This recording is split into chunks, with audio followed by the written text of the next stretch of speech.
Hello everyone, welcome to Prakriti classes. I hope you are doing well. दोस्तों, कल हमने CDP के 30 एमसीक्यू सॉल्व किए थे। आज फिर से हम इसके 30 एमसीक्यू सॉल्व करेंगे। तो जो भी नए हो वो हमारे चैनल से जुड़ जाइए, चैनल को सब्सक्राइब कर लीजिए। यहाँ आपको बिल्कुल एग्ज़ाम ओरिएंटेड क्वेश्चंस मिलेंगे, तो आप हमारे चैनल से जुड़े रहिए। और जो भी इसकी तैयारी कर रहे हैं आप उन्हें इसे शेयर कीजिए ताकि उन्हें अच्छे कंटेंट मिल सके। तो चलिए आज की क्लास हम स्टार्ट करते हैं। तो इसका पहला क्वेश्चन है, निम्न में से कौन सा विकास का सिद्धांत नहीं है। इसमें नहीं पूछा गया है, तो आपको कौन सा नहीं है ये बताना है। तो विकास एक धारणीय और एक आयामी होता है। विकास ऊपर से नीचे और केंद्र से बाहर की ओर होता है। विकास आनुवांशिकता और संपोषण से प्रभावित होता है। विकास सामाजिक सांस्कृतिक परिप्रेक्ष्य में होता है।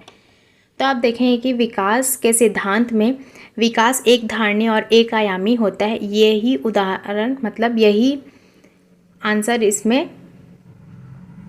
यही ऑप्शन इसमें राइट हो जाएगा, क्योंकि विकास एक धारणीय और एक आयामी नहीं होता, विकास बहुआयामी होता है। इसीलिए ये विकास का सिद्धांत नहीं कहलाएगा। और विकास ऊपर से नीचे और केंद्र से बाहर की ओर होता है, ये बिल्कुल सही है। विकास आनुवांशिकता और संपोषण से प्रभावित होता है, ये भी सही है। और विकास सामाजिक सांस्कृतिक परिप्रेक्ष्य में होता है, ये भी सही है। तो इसमें नेगेटिव पूछा गया है, तो यही आंसर आपका सही हो जाएगा, यही ऑप्शन आपका सही हो जाएगा। फिर इसमें नेक्स्ट क्वेश्चन है, शीर्षगामी सिद्धांत विकास के किस क्षेत्र पर लागू होता है। तो आप सभी को पता होगा, एक होता है सेफेलोकॉर्डल सर से पैर की ओर, और दूसरा होता है प्रॉक्सिमोडिस्टल, तो उसमें होता है केंद्र से बाहर की ओर।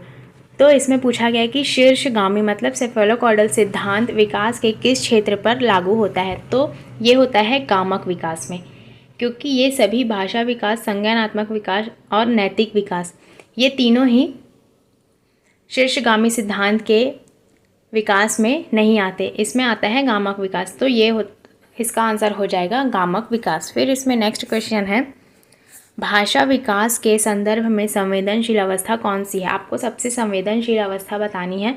तो इसमें ऑप्शन दिया गया है, जन्म से पूर्व समय, प्रारंभिक बाल्यावस्था, या मध्य बाल्यावस्था, या किशोरावस्था। तो इसका आंसर हो जाएगा प्रारंभिक बाल्यावस्था। प्रारंभिक बाल्यावस्था ही सबसे संवेदनशील अवस्था होती है। फिर अगला क्वेश्चन दिया गया है, परिवार में आरंभ होने वाली वह प्रक्रिया जिसमें बच्चे अपने व्यक्तिगत पहचान जानना शुरू करते हैं, भाषा सीखते हैं और आरंभिक संज्ञानात्मक कौशल विकसित करते हैं, वो क्या कहलाती है। इसमें ऑप्शन दिया गया है, प्राथमिक समाजीकरण, द्वितीयक समाजीकरण, अव्यक्त समाजीकरण और सक्रिय समाजीकरण। तो इसका आंसर हो जाएगा प्राथमिक समाजीकरण। तो परिवार में आरंभ होने वाली ये वह प्रक्रिया है जिसमें बच्चे अपने व्यक्तिगत पहचान जानना शुरू करते हैं, भाषा सीखते हैं, तो इसे हम प्राथमिक समाजीकरण कहते हैं। परिवार हमारा प्राथमिक समाजीकरण में आएगा।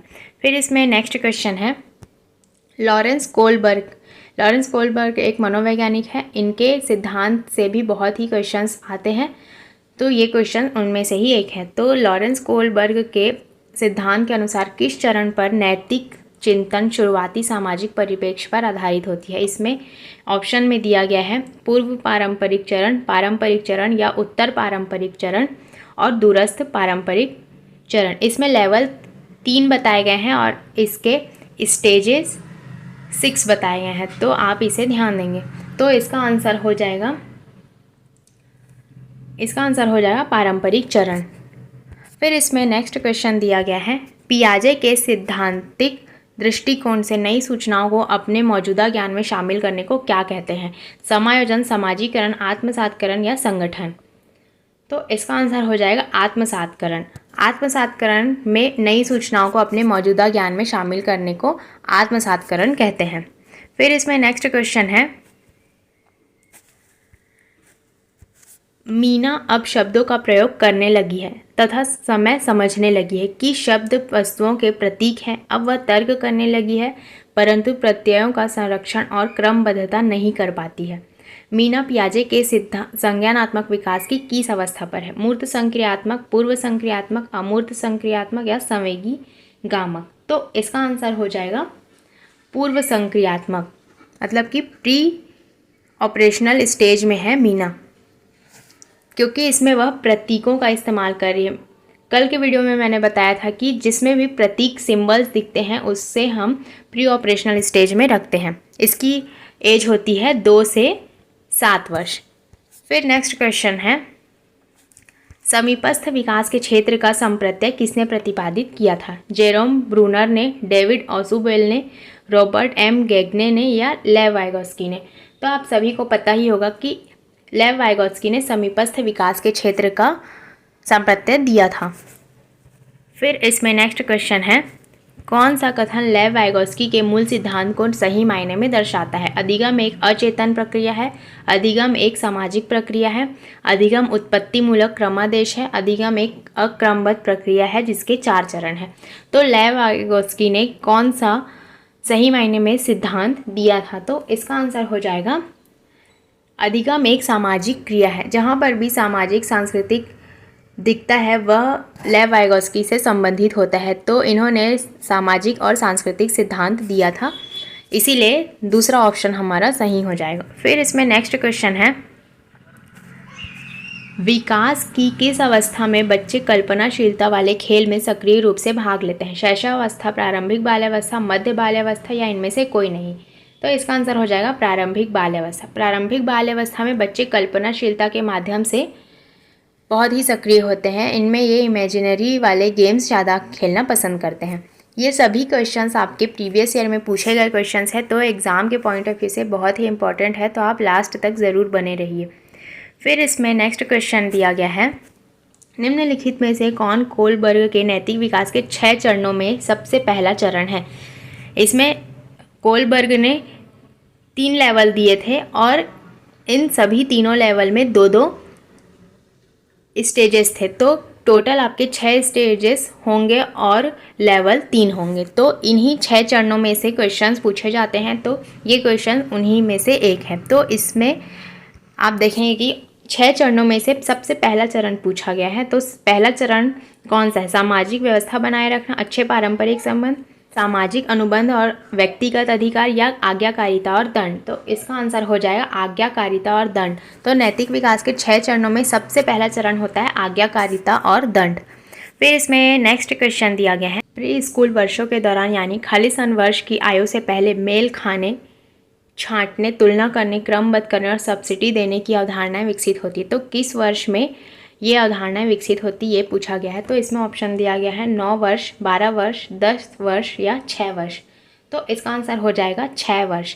6 वर्ष यानी प्री स्कूल, इसे ही हम प्री स्कूल में गिनेंगे। तो इस वर्ष के दौरान 6 वर्ष की आयु से पहले तुलना करने, क्रमबद्ध करने और सब्सिडी देने वाले अवधारणाएं विकसित होती हैं। फिर इसमें नेक्स्ट क्वेश्चन दिया गया है, बच्चों का भाषा विकास खाली स्थान से शुरू होता है। मतलब कि कौन से एज में बच्चों में भाषा का विकास शुरू हो जाता है? तो इसमें ऑप्शन दिया गया है 2 वर्ष की आयु, 1 वर्ष की आयु, जन्म का रोना और 5 वर्ष की आयु। तो इसमें से इसका आंसर हो जाएगा जन्म का रोना। यहीं से ही बच्चों का भाषाई विकास शुरू हो जाता है। फिर इसमें अगला क्वेश्चन दिया गया है, पियाजे के सिद्धांत के अनुसार बच्चे निम्नलिखित में से किस चरण में सोच सकते हैं? ठोस संचालन चरण, पूर्व संचालन चरण, औपचारिक संचालन चरण, संवेदी मोटर चरण। इसके नाम आप इंग्लिश में ही याद रखेंगे तो ज़्यादा बेहतर होगा, क्योंकि हिंदी में हमेशा नाम इसके चेंज होते रहते हैं। तो इसका आंसर हो जाएगा औपचारिक संचालन चरण, मतलब कि लास्ट स्टेज इसका फॉर्मल ऑपरेशनल स्टेज।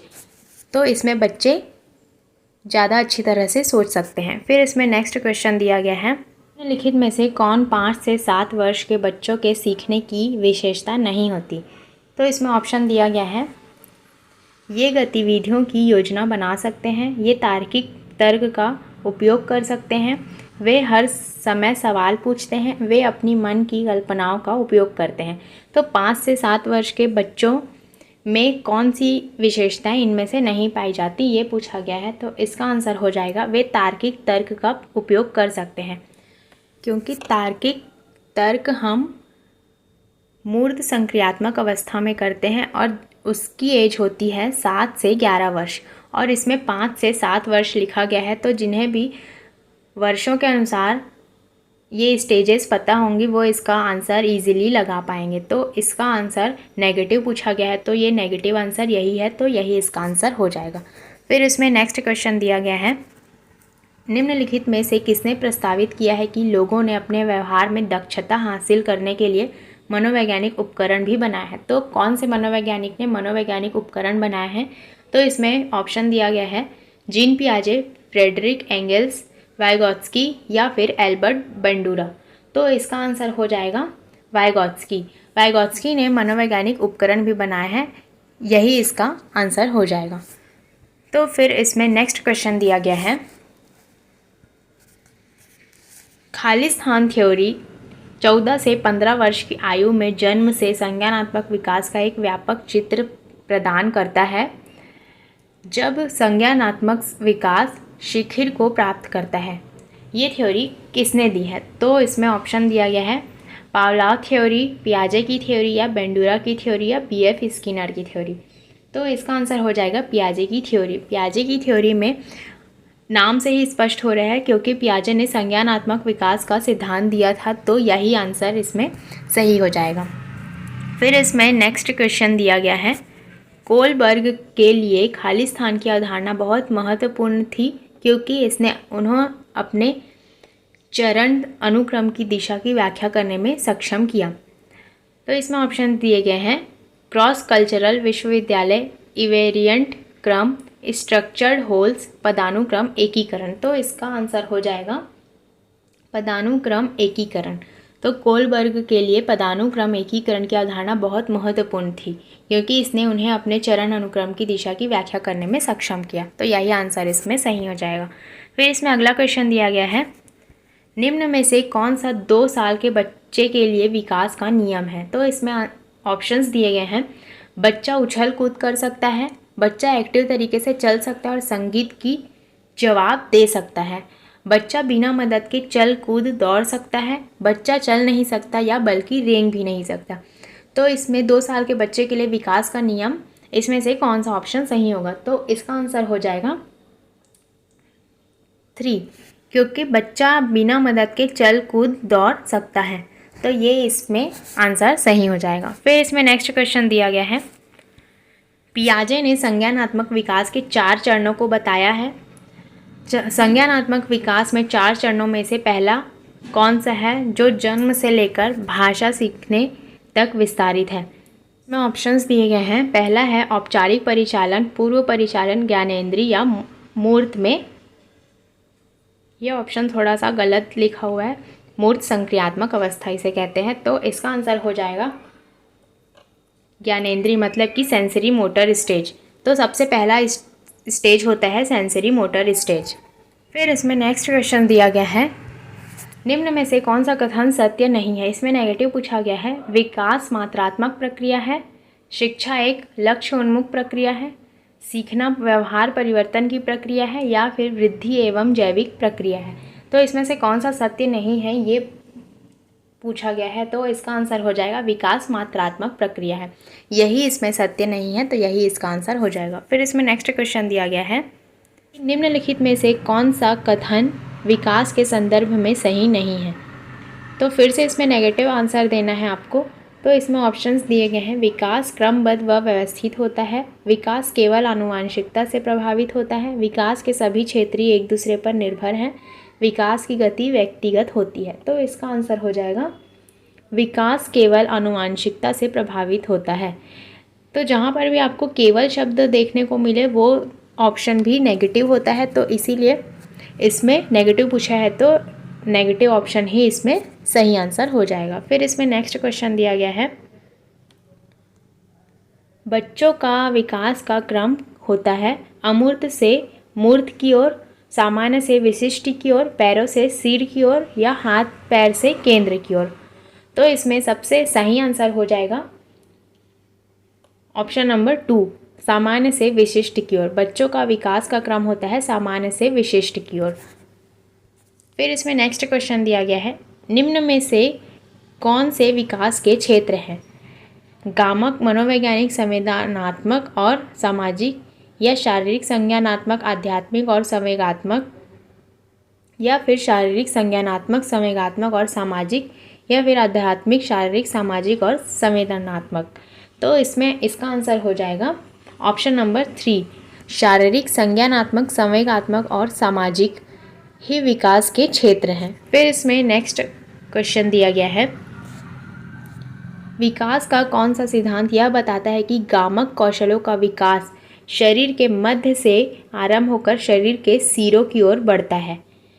तो इसमें ऑप्शंस दिए गए हैं, घुमावदार, विशिष्टता, अधोगामी या शीर्षगामी। तो इसका आंसर हो जाएगा अधोगामी, मतलब कि प्रॉक्सिमो डिस्टल, मतलब कि ये मध्य से प्रारंभ होकर शरीर के बाहरी अंगों तक फैलता है। इसे ही केंद्र से बाहर की ओर भी कहते हैं। और शीर्षगामी मतलब सिफेलोकॉर्डल में होता है, सिर से लेकर पैरों की ओर बढ़ता है। इस प्रकार से इसमें विकास होता है। तो इसका आंसर हो जाएगा अधोगामी। फिर इसमें नेक्स्ट क्वेश्चन दिया गया है, बच्चों के समाजीकरण की प्राथमिक संस्था कौन सी है? विद्यालय, जनसंचार, धर्म या परिवार? तो आप सभी को पता होगा कि परिवार ही बच्चों के समाजीकरण की प्राथमिक संस्था होती है। परिवार से ही बच्चे सबसे पहले समाजीकरण के बारे में सीखते हैं। फिर इसमें नेक्स्ट क्वेश्चन दिया गया है, निम्न में से कौन सा लेव वाइगोत्स्की का विचार है? इसमें से आपको लेव वाइगोत्स्की का विचार बताना है। तो इसमें ऑप्शंस दिए गए हैं, संज्ञान भाषा से स्वतंत्र है, संज्ञानात्मक विकास भाषा के विकास के निर्देशित करता है, भाषा संज्ञानात्मक विकास को सुगम बनाती है, संज्ञानात्मक विकास भाषा के विकास से संबंधित नहीं है। तो इसमें इसका आंसर हो जाएगा ऑप्शन नंबर 3, भाषा संज्ञानात्मक विकास को सुगम बनाती, यही वाइगोत्स्की का विचार था। फिर इसमें अगला क्वेश्चन दिया गया है, बच्चों का अपने आप से बात करना क्या कहलाता है? उन्हें अहम केंद्रवाद का घोतक है, उनकी सोच को विनियमित करने में उनकी मदद करता है, उनके मनोवैज्ञानिक और भाषा विकास में बाधा डालता है, या फिर गंभीर व्यवहार संबंधी समस्याओं का पहचान करता है। तो बच्चों का अपने आप से बात करना क्या कहलाता है? तो इसे कहते हैं उनकी सोच को विनियमितीकरण करने में उनकी मदद करता है। में से इसका आंसर हो जाएगा, उनकी सोच को विनियमित करने में उनकी मदद करता है बच्चों को अपने आप से बात करना। इसे ही प्राइवेट स्पीच कहा गया है। फिर इसमें अगला क्वेश्चन दिया गया है, सीखने के लिए आकलन यह किसे दर्शाता है? अभिप्रेरणा को बढ़ावा देता है, अलग करने और रैंक देने के प्रयोजन के लिए किया जाता है। जहाँ भी अलग करने और रैंक देने की बात आती है वो ऑप्शन आपका हमेशा गलत होता है। ग्रेड्स को पूरी तरह से महत्व देने पर बल देता है, ग्रेड्स भी आपका नेगेटिव वर्ड होता है, तो ये ऑप्शन भी आपका गलत होगा। विशिष्ट होता है और अपने आप में की गई आकलन गतिविधि होती है। तो इसका आंसर सबसे इसमें एप्रोप्रिएट आंसर हो जाएगा आपका ऑप्शन नंबर 4, विशिष्ट होता है और अपने आप में की गई आकलन गतिविधि होती है। फिर इसमें नेक्स्ट क्वेश्चन दिया गया है, लास्ट क्वेश्चन, सतत एवं समग्र मूल्यांकन का प्राथमिक उद्देश्य क्या होता है? छात्राओं को किसी विषय में सफल और विफल घोषित करना, यह ऑप्शन गलत होता है। छात्रों के प्रदर्शन की एक दूसरे से तुलना करना भी आपका नेगेटिव वर्ड है। फिर इसमें नेक्स्ट ऑप्शन दिया गया है, छात्रों की समय को आंकना और पाठ्यक्रम तथा शिक्षा शास्त्र को इसके अनुसार रूपांतरित करना, छात्रों को उनके प्रदर्शन के अनुसार वर्गीकरण करना, ये भी ऑप्शन आपका गलत है। वर्गीकरण आप नहीं कर सकते। तो इसमें इसका सही आंसर हो जाएगा 3rd, छात्रों की समय को आंकना और पाठ्यक्रम तथा शिक्षा शास्त्र को इसके अनुसार रूपांतरित करना। तो इस प्रकार से आप देखेंगे कि आज हमने 30 क्वेश्चन सॉल्व किए। तो आप कमेंट सेक्शन में ज़रूर बताइए कि आपने कितने आंसर सही किए और 30 में से आपके कितने क्वेश्चन सही हुए। तो ऐसे ही हम और भी अलग अलग सब्जेक्ट्स में भी MCQ सॉल्व करेंगे। तो आप अगर नए हों हमारे चैनल से जुड़ना चाहते हैं तो आप हमारे चैनल को सब्सक्राइब कर लीजिए। वीडियो अच्छी लगी हो तो लाइक एंड शेयर कीजिए। मिलते हैं ऐसे ही नेक्स्ट वीडियो में, तब तक के लिए thank you and take care.